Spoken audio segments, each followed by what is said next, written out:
तो hello students, welcome to the next class of accountancy class 11। हमने क्या start किया था? हमने डबल एंट्री सिस्टम पिछले क्लास में स्टार्ट किया था और पिछले क्लास में मैंने आप लोगों को दिया था meaning of double entry system. ठीक है, उसका डेफिनेशन दिया था मैंने और प्रिंसिपल दिया था। तो आज के क्लास में मैंने बताया था कि जो क्लासिफिकेशन ऑफ अकाउंट है उसके बारे में मैं बताऊंगा और उसके बेसिस पे क्या कैसे एंट्री करेंगे हम लोग, रूल्स ऑफ डेबिट क्रेडिट क्या होगा वो बताऊंगा। तो डबल एंट्री सिस्टम का आज का ये टॉपिक है, classification of accounts and rules of debit and credit. ठीक है, पहले भी हमने किया हुआ है rules of debit and credit as per American approach and modern approach, और आज जो है डबल एंट्री सिस्टम के बेसिस पे जो रूल्स है उसको हम क्लियर करेंगे। ठीक है, तो पहले क्लासिफिकेशन ऑफ अकाउंट्स को हम लोग देखेंगे। देखो, classification under double entry system जो अकाउंट्स है उसको जो है दो हिस्सों में बांटा गया है। एक है पर्सनल अकाउंट, ठीक है, एंड दूसरा होता है impersonal account. Now personal account के अंडर पे देखो ये ब्रॉड कैटेगरी है। अब पर्सनल अकाउंट के अंडर पे किस तरीके कौन कौन सा अकाउंट आएगा और इम्पर्सनल के अंडर पे कौन कौन सा अकाउंट आएगा ये हमको समझना होगा। ठीक है, पर्सनल का स्पेलिंग यहाँ पे PERSONAL, पर्सनल, एंड इम्पर्सनल का स्पेलिंग क्या होगा? IMPERSONAL। ठीक है, थोड़ा सा टाइपिंग मिस्टेक है। नाउ पर्सनल मीन्स ये समझ लीजिए, पर्सनल मतलब किसी के नाम पे होगा, किसी के नाम पे ये अकाउंट होगा, नेम। तो ये नेम जो है किसी इंडिविजुअल का भी हो सकता है या फिर किसी ऑर्गेनाइजेशन का भी हो सकता है। किस क्या होगा? ये नेम पे होगा, किसी के भी नेम पे होगा। ठीक है, एंड ये this name can be person, कोई पर्सन भी हो सकता है एंड कोई कंपनी फॉर्म का नेम भी हो सकता है। इंडिविजुअल पर्सन, इंडिविजुअल और फॉर्म। फॉर्म मतलब कंपनी या ऑर्गेनाइजेशन। ठीक है, नाउ पर्सनल अकाउंट में नेचुरल पर्सनल अकाउंट होते हैं। नेचुरल पर्सनल कौन होते हैं? Natural personal are human being, जो किसी इंसान का नाम होता है। ठीक है, दे आर नेचुरल पर्सन। दूसरा है आर्टिफिशियल पर्सन। आर्टिफिशियल पर्सन, ये सब का डेफिनेशन जरूरत नहीं होगा, सिर्फ एक्सप्लेनेशन जो मैं दे रहा हूँ उसी को ध्यान देना। नेचुरल पर्सन कौन है? Human beings are the natural person. किसी के कोई पर्सन का नाम अगर हुआ तो दैट मीन्स वो नेचुरल पर्सन का है, नेचुरल पर्सनल अकाउंट है। जैसे रोहित अकाउंट, मानस अकाउंट, ठीक है, अर्जुन अकाउंट। तो लाइक दिस ये सब नेचुरल। और आर्टिफिशियल अकाउंट क्या होगा? ये कोई ह्यूमन बींग नहीं होगा, ठीक है, बल्कि कोई कंपनी या इंस्टीट्यूट का नेम पे होगा। ठीक है, जैसे कि उत्तर शिक्षा अकाउंट। तो उत्तर शिक्षा इज अ नेम, बट वो कोई नेचुरल पर्सन नहीं है, इसीलिए वो कोई भी नेम के कैटेगरी में अगर आ जाता है तो उसको हम लोग पर्सनल अकाउंट कहते हैं। ठीक है, जैसे कोई कंपनी का नाम अगर रख दिया, आप अगर मान लो आपके कंपनी का नाम आपने रखा कुछ भी कंपनी का नाम एबीसी कंपनी लिमिटेड, तो एबीसी के नाम पे जो अकाउंट होगा वो क्या होगा? आर्टिफिशियल पर्सन अकाउंट है। थर्ड है रिप्रेजेंटेटिव पर्सनल अकाउंट। ठीक है, ये क्या होता है? जब कोई मतलब अकाउंट जो है किसी एक ग्रुप ऑफ पर्सन या किसी पर्सन को रिप्रेजेंट करता है तो उसको कहेंगे रिप्रेजेंटेटिव पर्सनल अकाउंट। ये सबका डेफिनेशन बुक में मिल जाएगा, डेफिनेशन इज नॉट इम्पोर्टेंट। ठीक है, रिप्रेजेंटेटिव पर्सनल अकाउंट, इसमें क्या होगा? रिप्रेजेंटेटिव पर्सनल अकाउंट में ये अकाउंट कोई ग्रुप को रिप्रेजेंट करेगा या फिर किसी एक इंडिविजुअल, कोई ऑर्गेनाइजेशन, किसी को भी ये रिप्रेजेंट कर सकता है। नेचुरल में मोहन अकाउंट, ये सब नेचुरल का एग्जांपल हो जाएगा। Mohan account, Sohan account, Himanshu account, Arjun account, ये सब इंसान के नाम पे होगा। आर्टिफिशियल पर्सन मतलब companies. And representative personal account में क्या होता है? कोई ग्रुप ऑफ पर्सन को या ग्रुप ऑफ पर्सन को या कोई पर्टिकुलर पर्सन को रिप्रेजेंट करता हुआ अगर कोई अकाउंट है उसको हम लोग कहेंगे representative personal account. Like salaries account, ठीक है, salaries for the month of December not paid to the employees, salaries outstanding account. ठीक है, ये सैलरीज अकाउंट क्या होता है एक्चुअली? ये सैलरीज अकाउंट या सैलरीज आउटस्टैंडिंग अकाउंट, ये आपका सैलरी किसको दिया जाता है? सैलरी दिया जाता है किसी इंसान को। तो ये सैलरीज अकाउंट जब बना रहे हैं ये बेसिकली किसको रिप्रेजेंट कर रहे हैं? कि किसी को ये पैसा देना है या किसी को ये पैसा पे गया है, दैट मीन्स वो किसी इंसान के लिए है। तो इसीलिए वो क्या हो जाएगा? Representative personal account. ठीक है, तो रिप्रेजेंटेटिव पर्सनल अकाउंट का लिख लो, मैं बता रहा हूँ। When an account represents a particular person or group of person. When an account represents a person or a group of person, it is termed as representative personal account. उस तरीके का account को क्या कहते हैं? रिप्रेजेंटेटिव पर्सनल अकाउंट कहते हैं. For example, salaries outstanding account. ठीक है.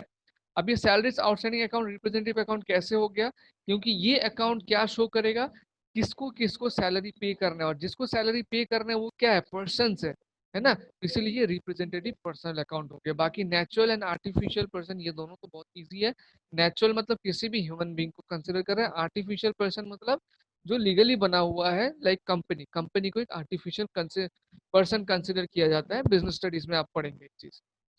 Next comes impersonal account. ठीक है. तो इम्पर्सनल अकाउंट को जो है किसमें, इम्पर्सनल अकाउंट का कैटेगरी बहुत सारा है. इम्पर्सनल अकाउंट को कैटेगरीज किया जाता है real account and nominal account में. इसको फर्दर हम कैटेगरी करेंगे, सब कैटेगरी इसका आएगा इम्पर्सनल का. मैं जैसे जैसे ये लिखाता जा रहा हूँ ऐसे ऐसे लिखते जाना. ये real accounts and nominal account. ठीक है. अभी रियल अकाउंट के अंडर पे देखो, रियल अकाउंट के अंडर पे दो तरीके का रियल अकाउंट आएगा. एक tangible real account, tangible and intangible, दो तरीके का आएगा. एक आएगा टेंजिबल रियल अकाउंट और दूसरा आएगा इंटेंजिबल रियल अकाउंट. ठीक है. और नॉमिनल अकाउंट का कोई सब कैटेगरी नहीं है. अब मैं रियल अकाउंट का डेफिनेशन बता रहा हूं, उसको लिख लो. रियल अकाउंट क्या होता है? The accounts of all those things. लिखो, the accounts of all those things whose value can be measured in terms of money and which are the properties of business are termed as real accounts. ठीक है. In short अगर मैं बोलूं, real accounts are basically the assets account. ठीक है. क्या बोला गया है कि वो सारे चीज का account, account of all those things जिसको हम मनी के वैल्यू में मेजर कर सकते हैं. और वो सारा चीज क्या होता है? किसी भी बिजनेस का प्रॉपर्टी होता है. तो उस तरह के सारे चीज को हम लोग क्या कहेंगे? रियल अकाउंट कहेंगे. ठीक है. उस तरह के सारे अकाउंट को. फॉर एग्जाम्पल, रियल अकाउंट का क्या क्या एग्जाम्पल हो सकता है? जितना भी एसेट्स आपने सुना हुआ है डाल दीजिए. जैसे कैश हो गया, फर्नीचर हो गया, ठीक है, कंप्यूटर हो गया. ठीक है. जितना भी एसेट्स होगा कंपनी का वो सारा रियल अकाउंट्स में आ जाएगा. नाउ रियल अकाउंट्स को दो में कैटेगराइज किया गया. एक टेंजिबल हो गया, एक इंटेंजिबल हो गया. तो tangible are those type of real assets. ठीक है. जिसको हम लोग क्या कर सकते हैं? टच कर सकते हैं, फील कर सकते हैं और उसको बेच सकते हैं, खरीद सकते हैं. ठीक है. उस तरीके के अकाउंट्स को टेंजिबल एसेट्स कहते हैं. जैसे कि फर्नीचर है, फर्नीचर को आप देख सकते हो, टच कर सकते हो, फील कर सकते हो. ठीक है ना. तो वो आपका टेंजिबल एसेट हो गया. इनटेंजिबल एसेट क्या होता है? ये भी एक तरीके का एसेट है. इनटेंजिबल में आप एग्जांपल लिख लो, फर्नीचर, कैश, कंप्यूटर. ये सारे एसेट्स क्या है? इसको हम लोग देख सकते हैं. आपके पास कंप्यूटर है, आप उसको टच कर सकते हैं. ठीक है. तो those are tangible. Tangible means याद रखना, those assets which can be touched and which are visible to you. ये याद रखना. टच कर सकते हैं हम, हमारे सामने है. ठीक है.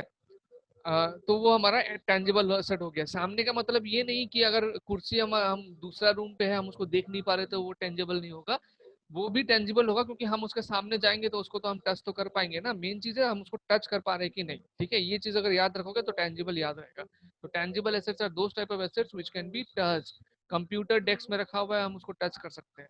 ठीक है. लेकिन कंप्यूटर के अंदर पे जो सॉफ्टवेयर है उसको आप टच कर सकते हो क्या? उसको आप टच नहीं कर सकते हो. कंप्यूटर के अंदर पे जो सॉफ्टवेयर है, कंप्यूटर के बाहर से आप टच कर सकते हो लेकिन उसके अंदर पे जो सॉफ्टवेयर है वो टच नहीं कर सकते हो. तो ऐसा एसेट्स हमारे पास है जिसको हम टच नहीं कर सकते हैं, वो आ जाएगा इंटेंजिबल के कैटेगरी में. जैसे सॉफ्टवेयर, मैंने एक एग्जांपल दे दिया. सॉफ्टवेयर एक इंटेंजिबल एसेट होता है. उसके बाद गुडविल है. बहुत तरीके के एसेट्स है इंटेंजिबल में. इस सब के बारे में आप बाद में पढ़ेंगे. गुडविल हो जाता है, trademarks, copyright, these are some of the example. ठीक है. ट्रेडमार्क्स, ट्रेडमार्क्स भी एक एसेट होता है. आप देखना जब कोई प्रोडक्ट खरीदोगे तो कंपनी अपना एक ट्रेडमार्क दे के रखता है प्रोडक्ट में, तो वो ट्रेडमार्क जो है कोई फिजिकल एसेट नहीं है, लेकिन फिर भी वो एक एसेट में माना जाता है क्योंकि वो वैल्यूएबल है। उसको मनी के वर्थ में हम वैल्यू कर सकते हैं। और ट्रेडमार्क एक ऐसा मार्क होता है जो कोई दूसरा, अगर मैंने अपने कंपनी का कोई ट्रेडमार्क बना के रखा हुआ है तो दूसरा यूज नहीं कर सकता है। वो क्या होता है, एक मार्क होता है ना। हम लोग सभी लोग क्या करते हैं, मार्क देखते हैं कि हाँ ये इस कंपनी का है, ये जेन्युइन प्रोडक्ट है। तो ट्रेडमार्क जो है उस तरीके का है। उसको पेटेंट्स हो गया। पेटेंट्स क्या होता है, एक्सक्लूसिव राइट्स होता है किसी भी टेक्निक को यूज करने का या किसी भी सर्विस को यूज करने का। तो ये भी, इसको भी हम लोग टच नहीं कर सकते, बट ये भी वैल्यूएबल है। ठीक है, तो ये सब टर्म्स देके घबराना नहीं है। ट्रेडमार्क, पेटेंट्स, ये बीएसटी में, जब बीएसटी में जो है ये पूरा कवर होगा, तो ये सारा चीज तब आप लोग पढ़ेंगे। अभी 3-3 एग्जाम्पल याद रखना है, इसलिए मैंने ये दे दिया है। नॉमिनल अकाउंट में क्या है, डेफिनेशन लिख लो। This accounts include the accounts of all expenses and income. जितना भी एक्सपेंस और इनकम का अकाउंट है, एक्सपेंसेस एंड इनकम, वो सारा आता है नॉमिनल अकाउंट में। ठीक है, वो सारा किस में आ जाता है, नॉमिनल अकाउंट में। इसमें एग्जांपल लिख लो, salaries paid, rent paid, discount allowed. No, discount allowed भी एक तरह का क्या है, एक्सपेंस है। हमने जो है अपना सामान बेचने के लिए डिस्काउंट दे दिया, तो discount is a type of expense या लॉस उसको मान सकते हैं। क्योंकि जिसको हमको 100 रुपए में बेचना था, हमने 90 रुपए में बेचा, तो 10 रुपए हमारा क्या हो गया, एक तरीके का इनकम लॉस हो गया, है ना। तो ये भी नॉमिनल अकाउंट में आ जाएगा। तो ये टाइप ऑफ अकाउंट किसके किसके हिसाब से है, ये है type of account as per double entry system. या फिर आप बोल सकते हो जो ट्रेडिशनल अप्रोच है, हमने पहले सीखा, मतलब पढ़ा था लेकिन सीखा नहीं था क्या क्या कैटेगरी है। तो उस हिसाब से ये हमारा कैटेगरी ऑफ अकाउंट है। फिर से मैं रिवाइज करा देता हूँ। Classification of account as per double entry system, there are two major type of accounts, one is personal account and another is impersonal. अब पर्सनल अकाउंट नाम से ही पता चल रहा है, तो ये क्या होगा, किसी के नाम पे रहेगा, नेम पे रहेगा, पर्सन किसी के नेम पे रहेगा। अब वो जो पर्सन है, वो कोई नेचुरल पर्सन भी हो सकता है, कोई आर्टिफिशियल पर्सन भी हो सकता है। अब आर्टिफिशियल का पर्सन का मतलब ये नहीं है कि कोई पुतला बना दिया वो आर्टिफिशियल पर्सन, वो नहीं। यहाँ पे आर्टिफिशियल पर्सन का मतलब है कंपनी, कंपनी को एज ए पर्सन देखा जाएगा। ठीक है, और वो आर्टिफिशियल पर्सन होगा। नेचुरल पर्सन, जो human debtors and suppliers, they are natural person, जिसकी कोई नाम होगा जिसके अकाउंट के ऊपर। आर्टिफिशियल पर्सन ऑर्गेनाइजेशन का, कंपनी का नाम होगा। रिप्रेजेंटेटिव पर्सनल अकाउंट, ये इस तरह का अकाउंट होगा जो किसी ग्रुप ऑफ पर्सन को रिप्रेजेंट करेगा। जैसे एग्जांपल मैंने दिया था, सैलरीज आउटस्टैंडिंग अकाउंट। ये सैलरीज आउटस्टैंडिंग मतलब क्या, सैलरीज ड्यू। तो सैलरीज किसका ड्यू होगा, ऑब्वियसली पर्सन का ड्यू होगा, है ना। तो ये सैलरीज आउटस्टैंडिंग अकाउंट एक्चुअली क्या कर रहा है, रिप्रेजेंट कर रहा है कोई ग्रुप ऑफ पर्सन को, इसलिए रिप्रेजेंटेटिव पर्सनल अकाउंट हो गया। दूसरा है इम्पर्सनल अकाउंट। इम्पर्सनल अकाउंट को हम कैटेगरी कर सकते हैं रियल अकाउंट में, नॉमिनल अकाउंट में। Real account in simple terms are assets. ठीक है, जितने भी एसेट्स के अकाउंट है वो रियल अकाउंट हो गए। Now, real account can be further divided into two categories. One is tangible real accounts. Now, what is tangible? Tangible means अगर आप डिक्शनरी में चेक करोगे, something जिसको आप टच कर सकते हो। ठीक है, so tangible real accounts इस तरीके का एसेट्स जो फिजिकली है और उसको हम टच कर सकते हैं। ठीक है, परचेज सोल्ड जो भी कर सकते हैं। ना इंटेंजिबल एसेट्स, ये फिजिकली नहीं है लेकिन इसका एक वैल्यू है और इससे बिजनेस को हेल्प करता है। तो लाइक सॉफ्टवेयर, ट्रेडमार्क्स, पेटेंट्स, इनका कोई फिजिकल प्रेजेंस नहीं है, लेकिन ये ट्रेडमार्क हमने अपने पैकेट के ऊपर लगा दिया, तो उसका इंपॉर्टेंस, उसका वैल्यू प्रोडक्ट का जो है अलग हो जाता है। एक ओरिजिनलिटी का पहचान आ जाता है उसमें, like that. Next comes nominal accounts. जितने भी तरीके के अकाउंट्स हैं जो एक्सपेंस और इनकम को रिप्रेजेंट करते हैं, उनको हम लोग नॉमिनल अकाउंट में डालते हैं।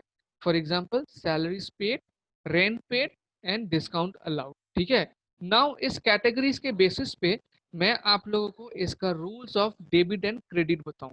ठीक है, तो अभी जो कैटेगरीज हमने पढ़ा, उस कैटेगरीज के बेसिस पे हम कुछ rules of debit and credit सीखने वाले हैं, जो आगे हम लोगों को हेल्प आएगा। हमने अमेरिकन अप्रोच से भी सीखा हुआ है, यहाँ से भी हम लोग सीखेंगे। तो पहले हमने देखा था personal account. Now personal account में rule of debit and credit लिखो, मैं बता दे रहा हूँ। इसमें एक लाइन लिखो, debit the receiver, credit the giver, बड़ा बड़ा करके लिखो, डेबिट द रिसीवर। इसका rule, debit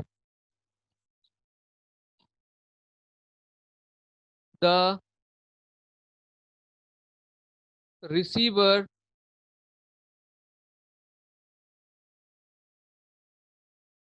and credit the giver.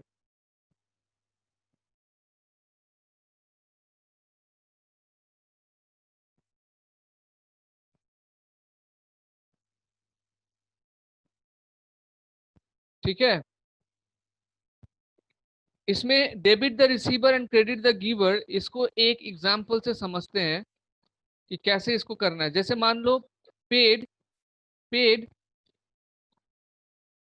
Example ले लेते हैं, पेड रुपीज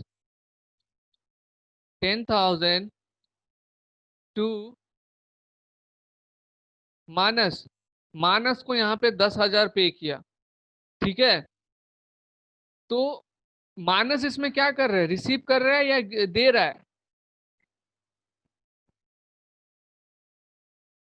मानस इसमें रिसीव कर रहा है क्योंकि मानस को हमने पे किया। तो यहाँ पर क्या बोला है, डेबिट द रिसीवर, यानी कि मानस का जो अकाउंट होगा उसको क्या किया जाएगा, उसको क्या जाएगा, डेबिट। मानस का अकाउंट को क्या कहा जाएगा, डेबिट कहा जाएगा या डेबिट किया जाएगा। ठीक है, एंड क्रेडिट क्या होगा, क्योंकि हमने कैश पे किया है तो कैश को हम लोग क्रेडिट करेंगे। ये जनरल इंटरेस्ट जब आएगा तब हम लोग इसको डिटेल में सीखेंगे, फिलहाल मैं जस्ट एनालिसिस करने के लिए बता रहा हूँ। ये जो रूल है पर्सनल अकाउंट का है, किसका है ये, पर्सनल अकाउंट का है। पर्सनल अकाउंट में आपको रूल ये याद रखना है कि रिसीवर जो रिसीव करेगा उसको डेबिट करना है, जो देगा वो क्रेडिट करना है। अब मान लो पेड टू मानस है 10,000, अगर उसी तरह से मानस अगर पे करता, cash paid by Manas, cash paid by Manas, तो मानस यहाँ पे क्या है, रिसीवर है या गिवर है, मानस यहाँ पे गिवर है ना। Cash paid by Manas rupees 10,000, पहले वाला एग्जांपल में मानस रिसीवर था इसलिए मानस को हम डेबिट कर रहे थे, क्योंकि यहाँ पे रूल ही है पर्सनल अकाउंट में डेबिट द रिसीवर। ठीक है, यहाँ पे क्या कर रहा है, कैश पेड बाय मानस, मानस ने पे किया यानी कि मानस यहाँ पे गिवर है, तो गिवर होने से हमको क्या करना है, क्रेडिट करना है। तो इस केस में मानस को क्या कहा जाएगा, मानस को किया जाएगा क्रेडिट, मानस को किया जाएगा क्रेडिट। ठीक है, एंड डेबिट क्या होगा, क्योंकि कैश पे कर रहा है वो तो इसीलिए कैश को डेबिट किया जाएगा। ये सिंपल बताया मैंने, एंट्री एग्जांपल जो है ये बिल्कुल सिंपल। तो पर्सनल अकाउंट का ऐसे एंट्री होता है, अगर रिसीवर है पर्सनल अकाउंट में, अगर कोई रिसीवर है तो उसको डेबिट करेंगे, अगर गिवर है तो उसको क्रेडिट करेंगे। तो यही याद रखना, debit the receiver credit the giver. Personal account में जो रूल है ये 1 मार्क्स में पूछा जा सकता है, इसलिए the personal rule of debit and credit in personal account is debit the receiver and credit the giver. ठीक है, debit the receiver credit the giver. अब इसमें और कुछ नहीं है, तो इसका क्या, तो पर्सनल अकाउंट का रूल बता दिया मैंने। अभी देखो इम्पर्सनल अकाउंट, इम्पर्सनल अकाउंट में मैंने बताया था categories of account, real account and nominal account. Real account के अंदर पे फिर क्या होता है, रियल अकाउंट के अंदर पे आता है tangible real account and intangible real account, ये अभी अभी पढ़ा दिया था मैंने। तो रियल अकाउंट का क्या रूल है, उस रूल को पहले लिख लो। Debit what comes in and credit what goes out, लिखो ऐसे बड़ा बड़ा करके, debit, rule of debit and credit impersonal account, किसका, रियल अकाउंट का, debit what comes in, debit what comes in, credit what goes out. ठीक है, for example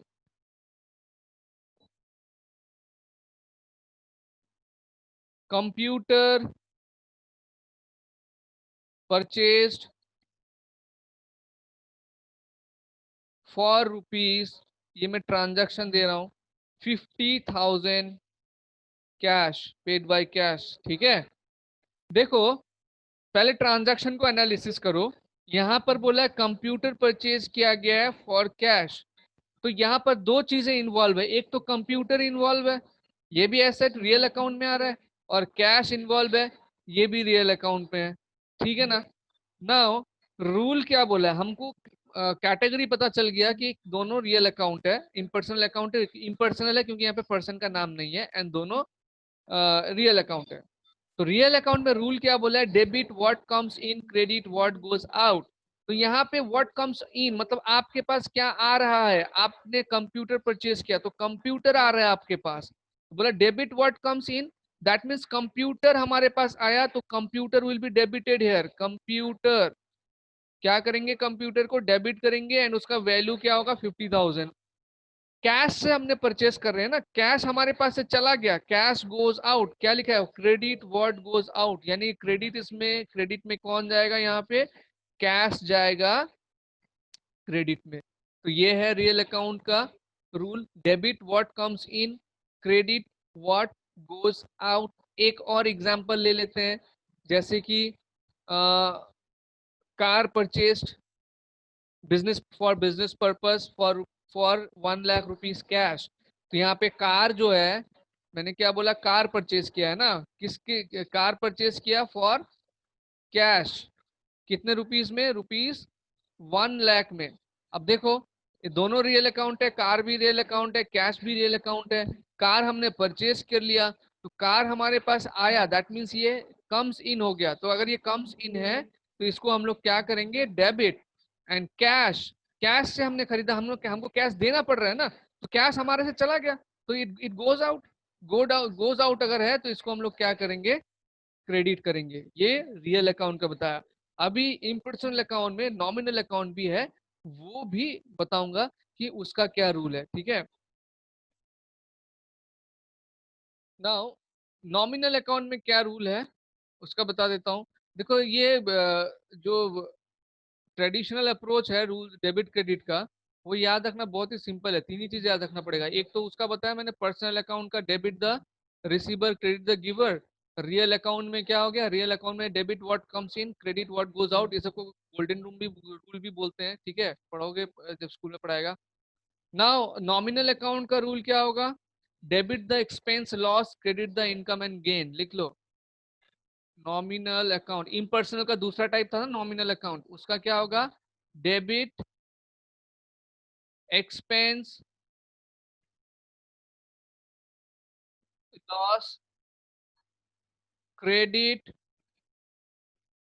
income gain.